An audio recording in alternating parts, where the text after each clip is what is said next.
Welcome back to UAP Rant episode 10 in the series.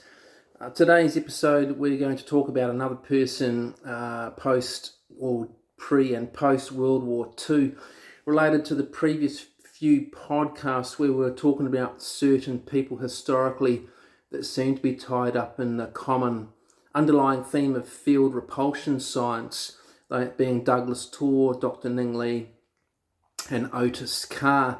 Now, the reason we were talking about them is there's a direct link between their work and the work I've been doing in the field with orbs and rods and evidence for field repulsion technology.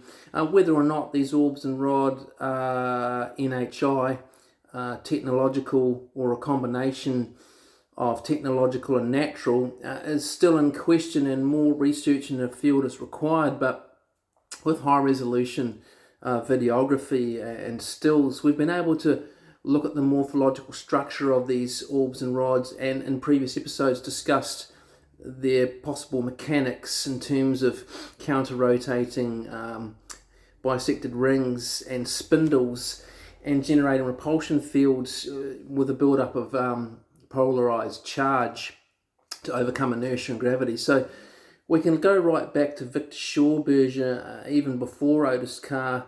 There seems to be a bit of overlap between all those people, and one wonders whether they all somehow had a connection or access to the same research concepts during those decades or intervening decades after World War II. So Viktor Schauberger, of course, was a forester in Europe and got caught up in World War II and approached by Hitler and Himmler to develop disc technology. Well, that's the supposed story anyway. I've got a story or a document called Burial of Living Technology that talks about this whole side of Viktor Schauberger that you don't really find in the books that are public about all his inventions. Now, he was ostracized by the academic community because he didn't have a PhD.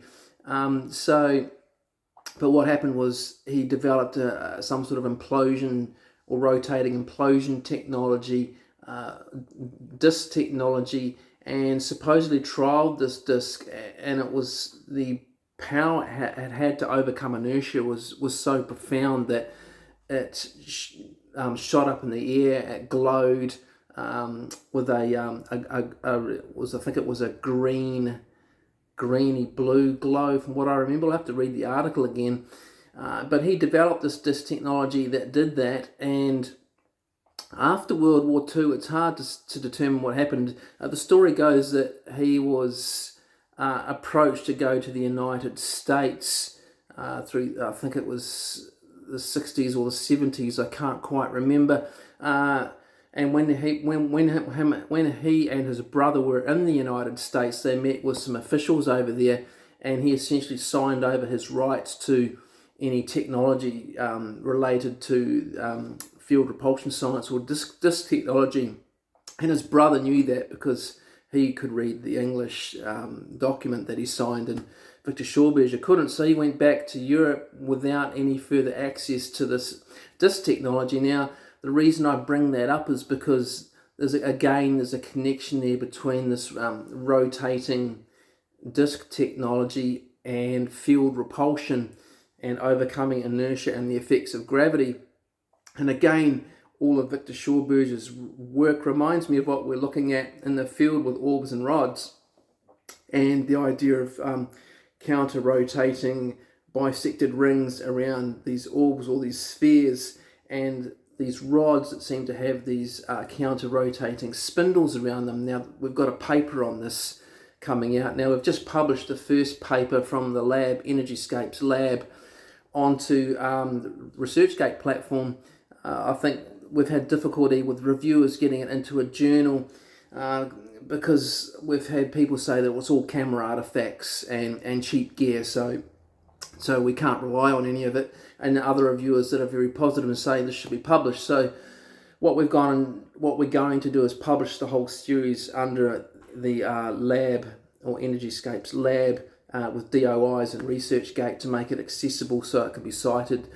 So I think there's a key connection here between those people through history and what we're observing in the field with these orbs and rods in terms of field repulsion science and disk technology, and the overlap between what we see natural phenomena doing, technological phenomena doing, invention or reverse engineering of disk technology, and invention or reinvention from scratch of disk technology, and it all seems to be related to field repulsion science, the whole branch that's missing in the public arena. And I think for very good reason, because if it's tied up with AI,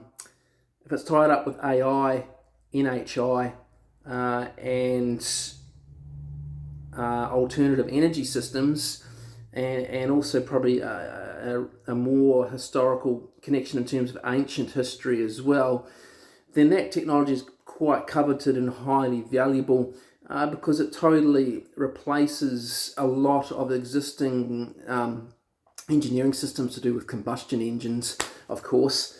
So I think the two can exist side by side, though.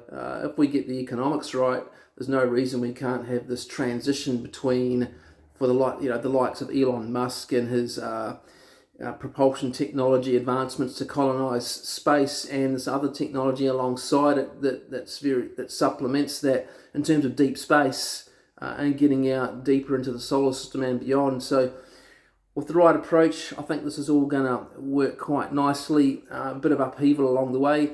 That's my rant for today, and I look forward to the next talk in the series.